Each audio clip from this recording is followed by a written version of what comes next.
오늘 잠언 28장입니다. 잠언 28장 1절에서 18절까지. 잠언 28장 1절에서 18절.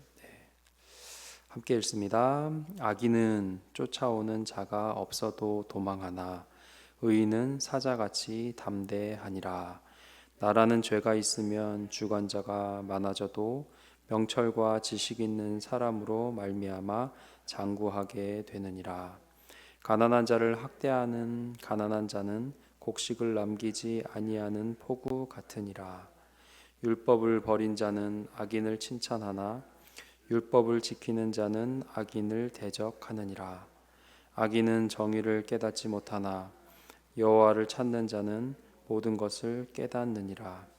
가난하여도 성실하게 행하는 자는 부유하면서 굳게 행하는 자보다 나으니라. 율법을 지키는 자는 지혜로운 아들이요 음식을 탐하는 자와 사귀는 자는 아비를 욕되게 하는 자니라. 중한 별리로 자기 재산을 늘리는 것은 가난한 사람을 불쌍히 여기는 자를 위해 그 재산을 저축하는 것이니라. 사람이 귀를 돌려 율법을 듣지 아니하면 그의 기도도 가증하니라. 정직한 자를 악한 길로 유인하는 자는 스스로 자기 함정에 빠져도 성실한 자는 복을 받느니라.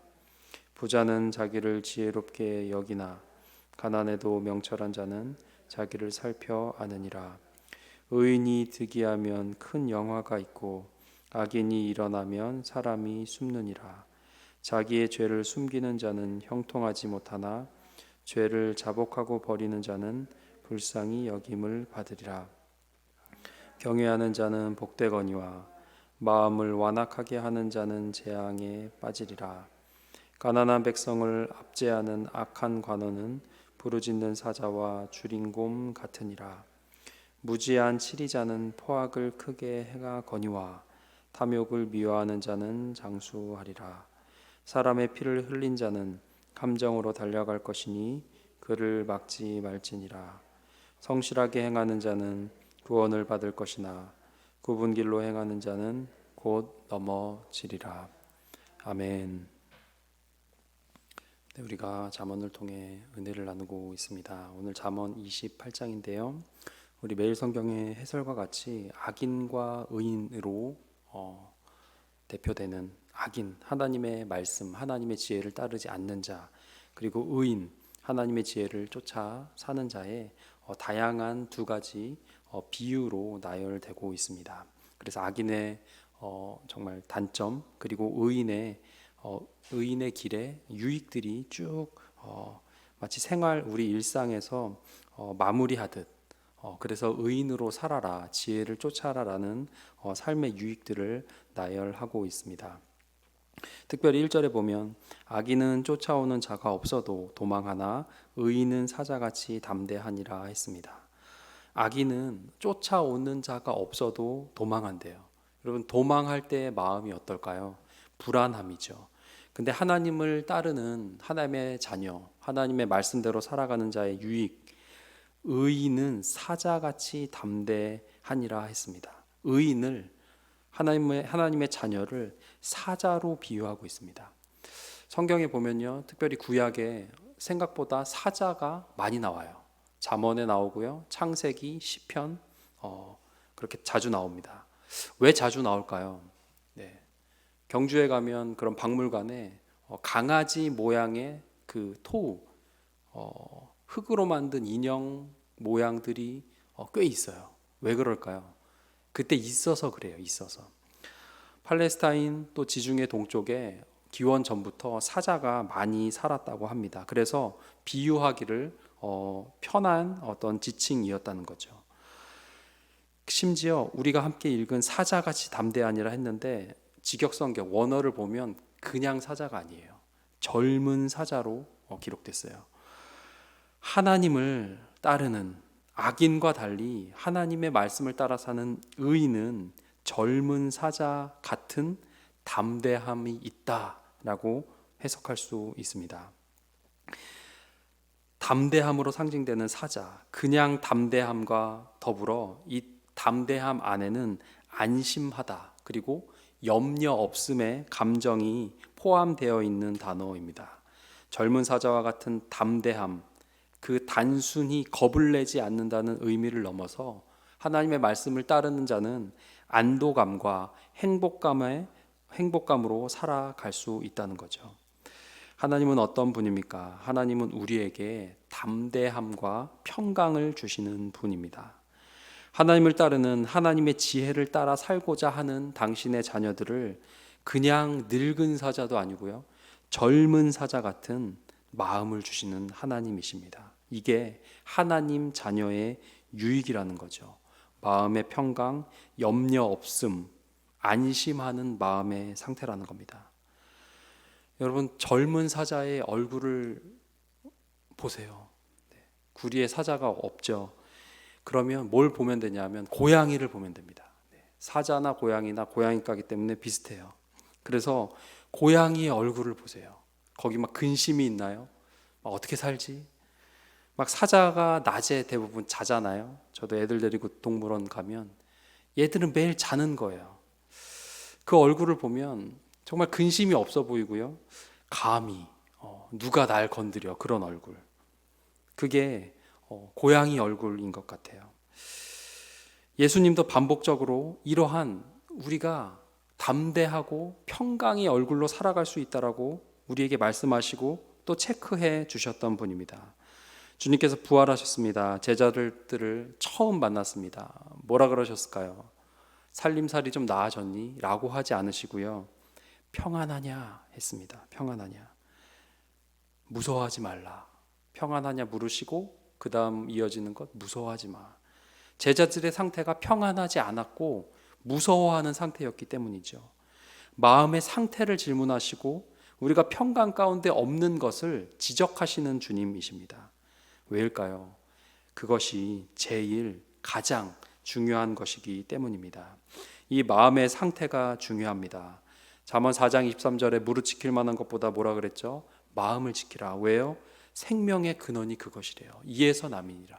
주님은 우리가 평강 가운데 있어야 된다고 반복적으로 말씀하고 계십니다.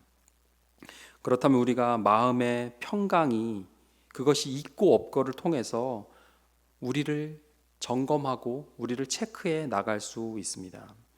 평안하십니까? 평안해야 됩니다. 그렇지 않다면 무언가 잘못된 것이 있을 수 있습니다.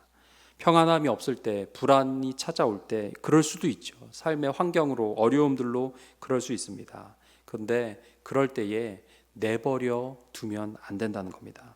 평안이 없으십니까? 주님께 물어보십시오. 주님, 주님 왜 제가 기쁨이 없죠? 제가 왜 평강이 없죠?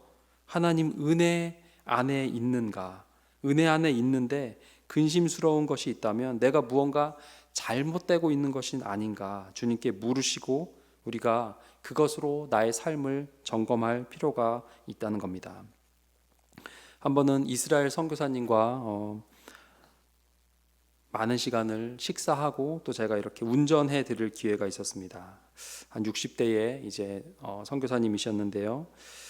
제가 물어봤어요. 식사하면서 선교사님 어떻게 먹을 건 괜찮으시냐고, 이스라엘에서. 그랬더니 이분이 그렇게 얘기해 주시더라고요.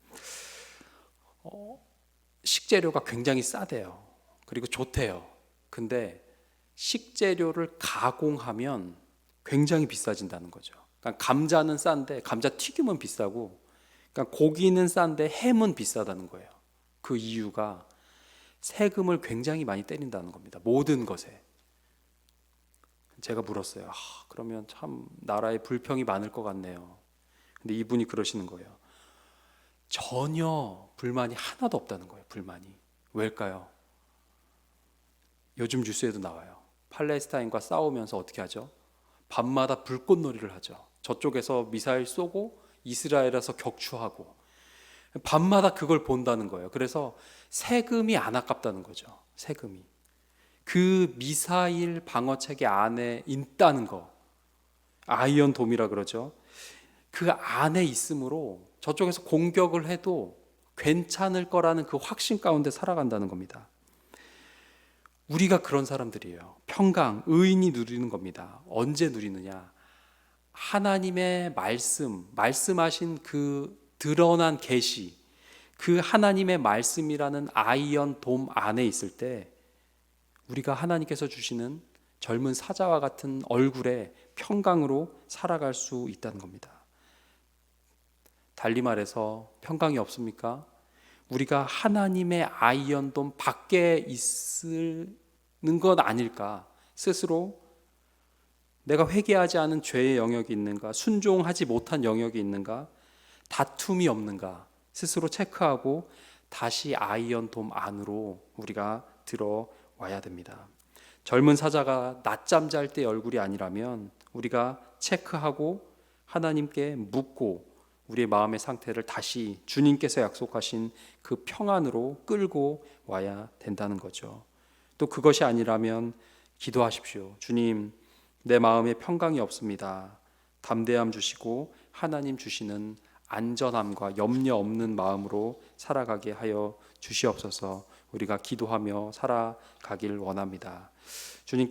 하나님께서는 좋은 것을 주시는 하나님이십니다. 그 좋은 것 중에 가장 좋은 것, 하나님께서 주시는 마음의 평강, 여호와의 샬롬입니다.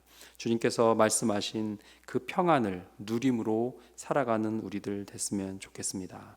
태산 같은 문제로 삶에 변하지 않는 근심으로 평안을 빼앗기고 계십니까?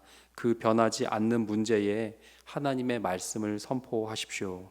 너희는 마음에 근심하지 말고 두려워하지 말라. 주님께서 말씀하셨습니다. 그래서 우리가 근심하지 않고 두려워하지 않고 살아갈 수 있습니다.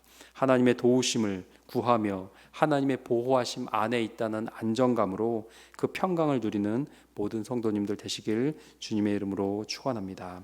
기도하겠습니다. 우리 기도하실 때 주님 하나님의 말씀 안에 거하는 의인에게 주시는 담대함, 평강을 이 아침에 기도의 자리에 나온 우리 성도님들에게도 허락하여 주시옵소서. 삶의 모든 문제들 가운데 하나님의 말씀을 선포합니다. 그 문제와 함께 나의 마음을 근심에서 평강으로, 염려에서 기쁨으로, 우울함에서 밝음으로 변화시켜 주시고 그 평강을 불어넣어 주시옵소서. 함께 기도하겠습니다.